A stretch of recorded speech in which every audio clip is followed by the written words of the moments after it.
Apat na reason o apat na dahilan kung bakit kailangan nating bigyan ng pansin. Paulit-ulit ako. Bigyan ng kahalagahan o pagmalasakitan o gawin yung pagbabanghagi ng Ebanghelyo.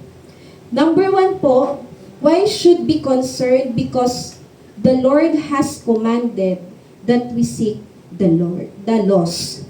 The Lord has commanded that we seek the lost. Ibig sabihin po, bakit kailangan nating pagmalasakitan yung pagbabahagi ng Ebanghelyo? Simple lang po. Dahil ito po ay inutos ng ating Panginoong Diyos. And I know lahat sa atin alam po yung katotohanan na yon. Pero paulit-ulit sa tayong nire-remind ng Panginoon, paulit-ulit na itinuturo sa atin ng Panginoong Jesus. Sabi po ng Marcos 16:15-16, at sinabi ni Jesus sa kanila, si Jesus po yung nagsasalita, humayo kayo sa buong mundo at ipangaral ang magandang balita sa lahat ng tao. Verse 16, ang sinumang sumasampalataya at mabautismuhan ay maliligtas. Ngunit ang ayaw sumampalataya ay paparusahan. So, alam po natin na ito po ay commanded o utos ng Panginoon. Napakasimpleng reason bakit kailangan nating sumunod o bakit bigyan natin ng halaga kasi it is a word ng ating Panginoong Diyos. Ano pong sabi dyan? Humayo. Sa English po, go. Alam niyo po, yung ating go o yung ating paghayo ay nagpapakita ng pagmamalasakit. Yung atin pong pagsunod sa sinabi ng Panginoon na go, humayo, ay pagpapakita po na meron kang pakialam. Pagpapakita po na meron kang concern doon po sa sinasabi ng Biblia. Sabi po dito, humayo kayo sa buong mundo. Baka may mag-reason, sabihin, gusto ko sa ibang bansa ako mag-share. baka kaya hindi ako nakakapag-share kasi baka hindi ako para sa Pilipinas. O para hindi ako sa Gumporsa, baka gusto niya sa Canada siya, sa Amerika siya. Alam niyo po, yung isa po natutunan ko, yung tao pare-parehas lang po yung may kaluluwa. Pare-parehas lang din po yung ending nun. So, kung saan po tayo mapapatpad, kung saan po tayo dalhin o itanim ng Panginoon, yun po yung call sa atin para po humayo. Amen po. Hindi po natin kailangan pumunta ng ibang bansa sa anumang sulok ng mundo para po humayo o para po tayo ay mag-share ng gospel. Sa labas lang po, ang dami pong lost souls. Ang dami pong ligaw na kaluluwa at hindi po nakakakilala sa Panginoong Jesus. Sabi po dito, ipangaral ang magandang balita. Ano nga daw po yung ipapangaral? Magandang balita. At napaka-importante na maging malinaw po ito sa bawat isa na yung ating ibabahagi ay ang magandang balita. Hindi po kung ano-anong kwento. Amen po. Amen. So, tingnan din po natin yung sinasabi ng verse 16. Sabi dito, ito po napaka-importanting i-note natin yung katotohanan na to patungkol po sa pagbabahagi ng Ebanghelyo. Kasi, sabi po dito, ang sumampalataya at mapabautismo ay maliligtas. Pero ang ayaw pong sumampalataya ay paparusahan. So, napaka-simpleng equation po nung bagay na to. At alam natin yung bagay na ito. Na kung sino man ang sumampalataya sa mabuting balita at nagpabautismo, sila po ay maliligtas. Subalit yung hindi po sasampalataya, sila po ay paparusahan. Sabi po ng Lucas 24:46-47, sinabi niya sa kanila, ganito ang nasusulat. Si Pedro po yung nagsasalita nito. Ito po yung time kung saan nangangaral siya sa mga Hudyo. Ito po yung sinabi ni Pedro. Kinakailangang magdusa at mamatay ang Kristo at pagkatapos siya'y muling mabubuhay sa ikatlong araw. Verse 47, sa kanyang pangalan, ang pagsisisi at kapatawaran ng mga kasalanan ay dapat ipangaral sa lahat ng mga bansa magmula sa Jerusalem. Ang nagsasalita po dito walang iba kundi ang ating Panginoong Hesukristo. Yung nagsasalita po sa Lucas 24:46-47, ang Panginoong Jesus po. Ang Panginoong Jesus po yung nagsasalita at ang kinakausap niya po dito yung kanyang mga alagad. At ang sinasabi niya po, dapat na ipangaral sa lahat ng bansa. Alam niyo po yung word na dapat. May degree na dapat mangyari, dapat gawin, dapat sundin. Diba po? At itong bagay na pinapasabi ng Panginoon or pinapashare sa atin ng Panginoong Yesus, it's actually a good news. Mabuting balita po para po sa mga taong makakarinig. Kasi sabi po dito, ano daw po yung dapat na ipangaral? Yung pagsisisi at kapatawaran ng mga kasalanan sa pamamagitan po ng ginawa ng Panginoong Hesukristo. Amen po. As we read the book of Acts, yung sa Bible, yung aklat ng mga gawa, kasi yung book of Acts, ito na yung mga, wala na ang Panginoong Jesus, nakaakyat na po siya sa langit, at ang mga disipulo na lang po yung natira sa lupa, at talagang binabahagi nila yung salita ng Panginoon. This command na narinig nila po sa Panginoong Jesus, hindi po nila to tinake lightly. Or hindi lamang po nila binaliwala. Diba? Yung sinasabi ng Panginoon na dapat ipangaral yung mabuting balita sa lahat ng bansa. Hindi lang nila pinawalang kiber yun. Or hindi sila yung parang walang pake. Yung parang okay lang. Kasi kung makikita natin sa gawa ng mga disipulo, sa book of Acts, talagang naging zealous sila. Naging mainit sila, naging masigasig sila sa pagbabahagi ng salita ng Diyos. At to the point na kahit ibigay nila yung sariling buhay nila para po sa gospel. Ngayon kung tatanungin po natin, di ba? How do we take this command ng Lord sa buhay natin? Paano natin tinitake yung command na to ng Panginoon? Are we taking it seriously?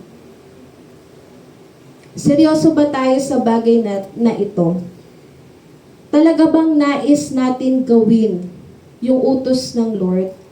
Willing ba talaga tayong sumunod sa Kanya? And lagi po nating alalahanin yung sinasabi ng 1:14-15. Sabi po ng Panginoong Yesus, kung iniibig niyo ako, tutuparin niyo ang aking mga utos. Marahil po yung mga disciples, nagawa nilang sundin yung utos na to ng Panginoon. It's because dahil mahal po nila ang Panginoong Jesus. Now, kung tayo po yung tatanungin, mahal ba natin ang Diyos? Mahal po ba natin ang Diyos? Kasi kapag sinasabi po natin, Amen, yes, mahal ko ang Panginoon, I love the Lord, we will keep His commandment. Or we will obey His commands. Tutuparin natin o susundin natin ang kanyang mga utos at isa po doon is to preach the gospel. Malinaw po yun. Amen po.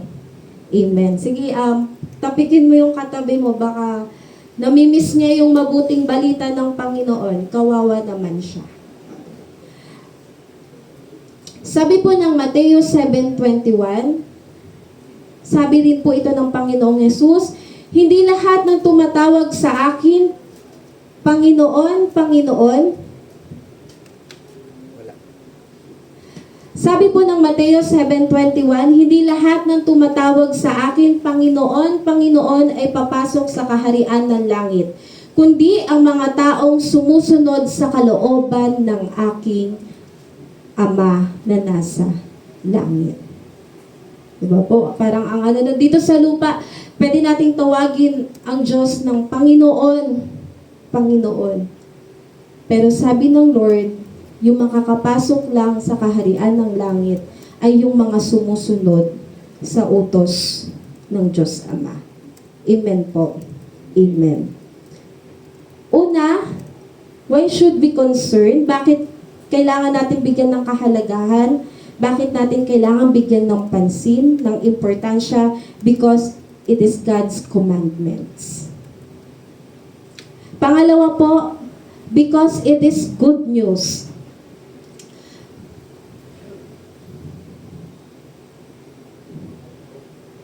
Why be concerned? Because it is good news. Alam niyo po, sabi po dito, the good news is meant to be shared. Amen po. Yung mga mabuting balita o magandang balita, dapat po sinishare yan. Diba tayo nga po pag nakaka-receive tayo ng good news, very excited tayo na i-share sa kapamilya natin, sa kaibigan natin. So, ganun din po sa salita ng Panginoon. Good news is meant to be shared. Sabi po, ang gospel, sa ibang tawag po, tinatawag po itong glad tidings or magandang balita. Why should be concerned about sharing the gospel? Dahil ito po ay magandang balita. Sabi po ng Acts 2:38, sumagot si Pedro, eto si Pedro na to yung nagsasalita. Pagsisihan ninyo talikuran ng inyong mga kasalanan at magpabautismo kayo sa pangalan ni Jesucristo upang kayo'y patawarin at tatanggapin ninyo ang kaloob ng Espiritu Santo. Peter shared to the people of Israel the good news na sila po ay nagsisi at nagpabautismo, sila po ay patatawarin ng Diyos at tatanggap po ng Espiritu Santo. Alam niyo po, di ba, isang magandang balita o isang mabuting balita, kapag nalaman natin na mapapatawad pala tayo sa ating mga kasalanan. Di ba po, good news kapag alam natin na tatanggapin pa rin tayo sa kabila po ng ating mga pinaggagawa sa ating buhay. Isa pong mabuting balita na tayo po ay maaring magkaroon ng kapatawaran sa ating mga kasalanan. At hindi lamang po kapatawaran sa ating mga kasalanan, ang mabuting balita rin po ay nagdudulot ng kagalakan sa isang taong nakakatanggap nito. Katulad po ng isang eunuko na mababasa po natin sa Acts na isang pininong taga Ethiopia. Simula po nang marinig niya yung magandang balita na ipinaliwanag sa kanya ni Felipe, ganito po yung nangyari sa kanya. Ang pinuno ay tuwang-tuwa at nagpatuloy sa paglalakbay. Nung marinig niya yung explanation ni Felipe tungkol sa mabuting balita, nagpabautismo yung eunuko na to. At dahil po doon, nagkaroon siya ng kagalakan. Siya po ay naging natuwa. Alam niyo po, nagdudulot ng kagalakan sa mga taong nakakarinig at nakakatanggap nito. May kilala ba kayong malulungkot na tao? Sana hindi yun yung katabi mo. Diba po? Alam niyo po, ibahagi natin sa kanila. Good news po yun at naniniwala po ako na magdudulot yun ng kagalakan sa kanila pong mga puso. Sabi po dito, because this is good news, Christians must have the desire to share it. Christians must have the desire to share it. Dapat meron tayong desire na ibahagi tong good news. Alam niyo po, praying that this time, ito naman yung good news na dapat nating ibinabahagi. Praying na sa bawat isa, ito yung pinaka-good news na nasa top ng list natin na ibabahagi natin sa sa ibang tao. Marami tayong nais ikwento sa kapwa, di ba po? Praying na this time, ito naman yung kwento na ibabahagi natin sa kanila. Kasi po, good news meant to be shared. Sabi po ng 2 Korinto 5:20, kaya nga kami mga sugo ni Kristo. Ang Diyos mismo ang nakikiusap sa inyo sa pamamagitan namin. Kami nakikiusap sa inyo alang-alang kay Kristo, makipagkasundo kayo sa Diyos. Alam niyo po, katulad ni Paul na sinasabi niya na sila daw po ay sugo ng Diyos, tayo rin po ay mga sugo ng Diyos. Sa English, maganda po yung term na ginamit. We are ambassador of Christ. Sabihin niyo nga po, ambassador. Ayan. We are ambassadors of Christ. Alam niyo po yung gawain ng isang ambassador. Siya po yung kinatawan ng isang bansa. Siya po yung representative ng isang bansa doon sa ibang bansa para makipag-deal dun sa interest o sa ikabubuti ng isang bansa. Alam niyo po, kagaya po ng trabaho ng isang ambassador dito sa lupa, we are also God's representative dito po sa mundong ito. Nakikiusap tayo sa mga tao. Ginagamit tayo ng Panginoong Diyos na makiusap sa mga tao na sila po ay makipagkasundo na sa Panginoong Diyos. Sa English po sabi, we implore you in behalf of Christ, be reconciled to God. Nakikiusap tayo sa mga tao sa pamamagitan ng Kristo na makipagkasundo na sa Diyos. We are God's representative para sabihin sa mga taong naliligaw na tanggapin nila ang Panginoong Jesus. Na meron ng ino-offer na eternal life ang Diyos para po sa bawat isa. Amen po?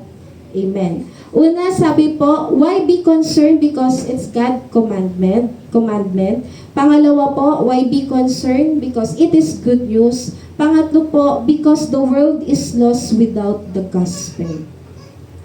Because the world is lost without the gospel. Sabi po ng Thessalonica 1:7-8, parurusahan ang lahat ng hindi kumikilala sa Diyos at hindi sumusunod sa magandang balita ng Panginoong Hesus. Magdurusa sila ng walang hanggang kapahamakan at mahihiwalay sila sa Panginoon at sa dakila niyang kapangyarihan.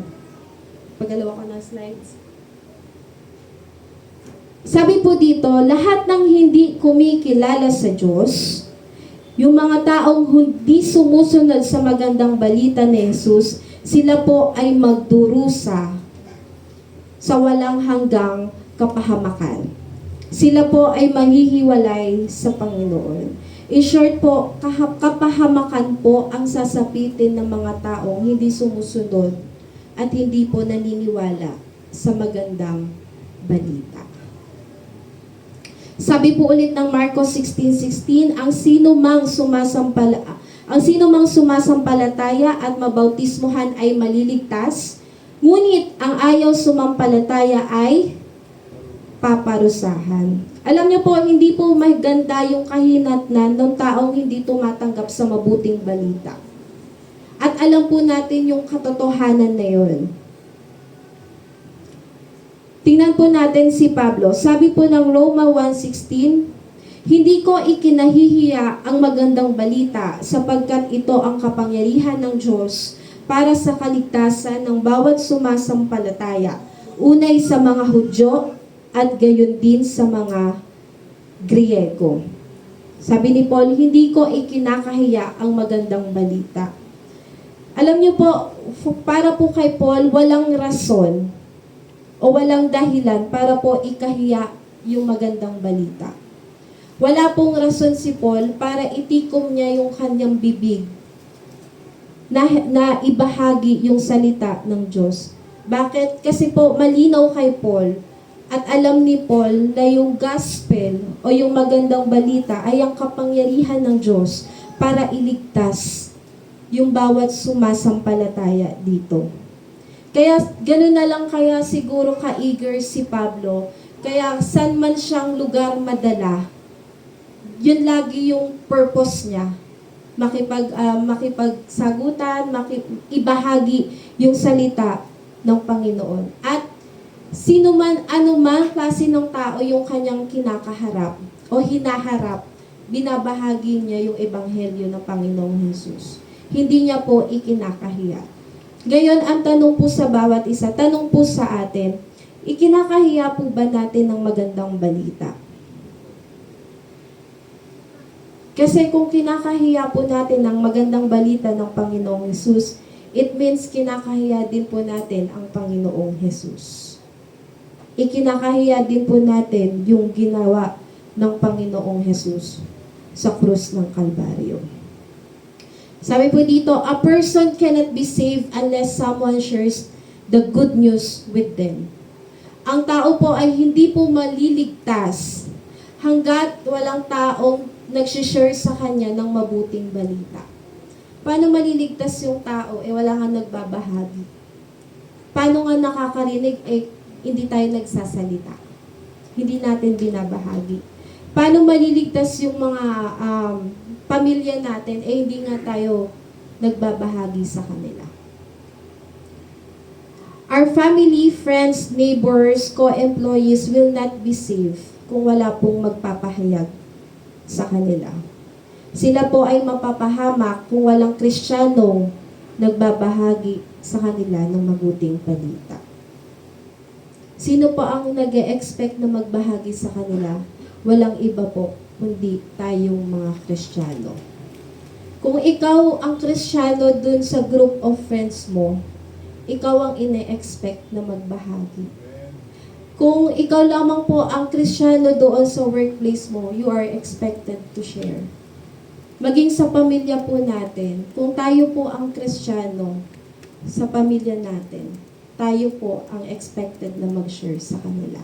Amen po. Amen. Kasi kung hindi po tayo magbabahagi sa kanila, sila po ay mapapahamak. And alam po natin yung katotohanan na yun. Sabi po ng Roma 10:14-17, paano naman sila tatawag sa Kanya kung hindi sila sumasampalataya? Oo nga. Paano tatawag ang tao sa Diyos kung wala naman siyang pananampalataya o hindi naman siya sumasampalataya? Sabi po, paano sila sasampalataya kung wala pa silang napakinggan tungkol sa Kanya? Oo nga, paano nga sasampalataya? Wala namang narinig. Di ba po? Paano naman sila makakabalik kung wala namang mangangaral sa kanila? Oo nga, paano sila makakarinig kung wala naman nangangaral? Kung wala naman nagsasalita? Verse 15, at paano makakapangaral ang sinuman kung hindi siya sinugo? Tulad ng nasusulat. O kay gandang pagmasdan ang pagdating ng mga nagdadala ng magandang balita. Di ba po? Sabi po ng verse 16, ngunit hindi lahat ay sumusunod sa magandang balita, gaya ng sinulat ni Isaias, Panginoon, sino ang naniniwala sa aming balita? Kaya't ang pananampalataya ay bunga ng pakikinig at pakikinig naman ay bunga ng pangangaral tungkol kay Kristo. Gusto po nating magkaroon ng pananampalataya yung kapwa natin. Kailangan po nilang makarinig ng salita ng Diyos para sila po ay magkaroon ng pananampalataya at lumapit sa Diyos. Gusto po natin magkaroon ng pananampalataya yung asawa natin. Kailangan po nilang makarinig ng salita ng Diyos. And I believe, no need to question kung sino ang sinugo. Tayo po yun. Amen po. Amen. Lastly po, why be concerned? Bakit kailangan po nating maging concerned in sharing the gospel? Because Christians will be lost if they do not seek to spread the gospel. Akala natin ang mapapahamak lang yung mga unbeliever. Akala natin ang mapapahamak lang yung mga taong walang Jesus kapag hindi po sila sumampalataya sa magandang balita. Alam nyo, tayo din pong mga Kristiyano, we will be lost kapag hindi po natin sinunod yung sinasabi ng Panginoon. Kapag hindi po tayo nagbahagi ng salita ng Diyos. Dahil tayo po ay mananagot sa ating Panginoon. Sabi po ng Santiago 4:17, ang nakakaalam ng mabuti na dapat niyang gawin, ngunit hindi ito ginagawa ay nagkakasala. Akala natin nagkakasala lang tayo kapag ginawa natin yung mga bagay na hindi dapat gawin. Pero nagkakasala din pala tayo kapag hindi natin ginagawa yung mga bagay na dapat natin gawin. Naintindihan niyo po? Meaning po, kung alam natin yung utos at dapat gawin na magbahagi ng mabuting balita, ngunit hindi natin to ginagawa, tayo po ay nagkakasala. Ang isang Kristiyano po na hindi nagbabahagi ng salita ng Panginoong Yesus ay nagkakasala. Andyan pa po ba kayo? Sabi po ng unang Korinto 9:16, sabi ni Pablo, sumpain ako kung hindi ko ipangaral ang magandang balita. Sumpain ako kung hindi ko ipangaral ang magandang balita. Alam niyo po, soul winning is the highest best work that a Christian can be engaged in. Etong gawain na po, ito po yung pinaka-the best or pinaka-top o pinaka-mahalagang gawain na dapat involve ang isang Kristiyano. Alam niyo po, it's very good to engage sa mga different activities, different organizations, different church ministries. But yung pinaka-best of all is the soul winning. Pag sinabi po nating soul winning, ito po yung nanghihikayat tayo ng mga kaluluwa na sumampalataya sa Panginoong Jesus. Why po? Because ito po yung ministry, ito po yung reason kung bakit bumaba ang Panginoong Jesus. Ito po yung reason kung bakit hinubad niya yung kanyang pagka-Diyos at pumunta po dito sa lupa, is to win every one of us. Para po tayo ay magkaroon ng kaligtasan. Jesus Christ came to this world not to involve Himself sa mga different activities, but to seek and save the lost. Sabi po ng Lucas 19:13, ang anak ng tao, which is ang Panginoong Jesus, ay naparito upang hanapin at iligtas ang naligaw. Yun po yung pinaka-major ministry ng ating Panginoong Jesus. And I pray na ang bawat isa, ito rin yung ating pinaka-ministry na gagawin dito po sa mundo. Next po, sabi, soul winning should become a natural part of our lives. Dapat po natural sa atin ang soul winning.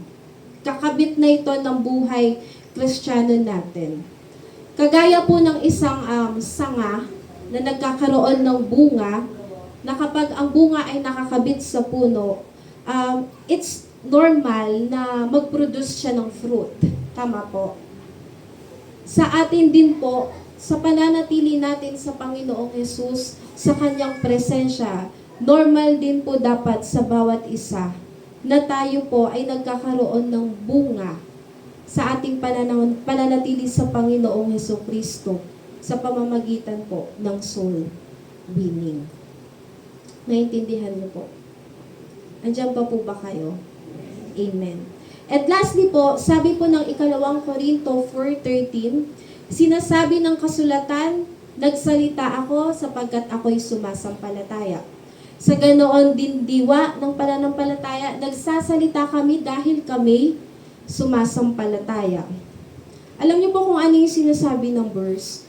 Kung naniniwala ka, kung sumasampalataya ka, magsalita ka. Magbahagi ka. Totoo po bang meron tayong pananampalataya? Kasi if yes, hindi po dapat nakatikom yung ating mga bibig. Sabi ni Paul, I believe, therefore I have spoken. I believe, therefore I have spoken. Dahil sumampalataya siya, magsasalita siya. dahil naniniwala siya, magbabahagi siya. And I think ito po isa sa mga challenge sa atin sa umagang ito. Na it's time to assess, talaga bang naniniwala ako? Talaga bang sumasampalataya ako sa ginawa ng Panginoon? Talaga bang sumasampalataya ako sa magandang balita? Kasi if yes, bakit nakatikom yung bibig ko? Bakit hindi ako nagsasalita? Bakit ko siya hindi binabahagi? Bakit ko siya ikinakahiya? And I think that's the one thing to know kung totoo yung faith natin is kung binabahagi po natin ang salita ng Panginoong Jesus sa kapwa natin. Alam niyo po, our church, Jesus Calls Commission Fellowship, is very concerned to reach out lost souls. Alam niyo po, simula po nag-umpisa yung church natin, 2004, sobrang tagal, ang tagal na po pala. Nung nag-umpisa po tayo, nakita niyo man po natin na yung bawat isa, yung heart ng church, is to reach out dun po sa mga ligaw na kaluluwa. Diba? And saksi po kayo sa mga ginawa ng church para po talagang magampanan natin kung ano yung sinasabi ng Panginoon. Mag-obey po tayo. Alam niyo po, hindi lang to gawain ng pastor, hindi lang po to gawain ng mga leader. Part po kayo ng church. Diba po? Sama-sama po nating i-fulfill yung sinasabi ng Panginoon o yung command ng Panginoon to do the gospel. Hindi po kaya ni pastor na ngayon sa kalagayan niya na siya yung pupunta, magfa-follow up siya dyan, mag-house to house siya. Hindi niya na po kaya. And last week, parang may narinig ako, and I'm so blessed dun sa mga nanay natin na talagang ang sipag-sipag mag-follow up dun sa mga ibang mga kananayan, na meron talaga silang time mag-follow up, mag-share. Talagang nakaka-bless yung yung ginagawa nyo. At talagang pinapakita na we are one in this group. Ipagpatuloy po lang natin yun dahil ang Panginoong Jesus po ang nakakakita ng ating mga pagpapagal. At sa bawat isa po, I'm praying na lahat po tayo ay tunay na tumugon sa kung ano po yung sinasabi ng Panginoon sa atin. Hindi lamang po as a church, but as a Christian, as an individual na sumasampalataya po sa ating po Panginoong Jesus. Sige po, tayo pong lahat ay yumuko at tayo po ay manalangin. Panginoon, marami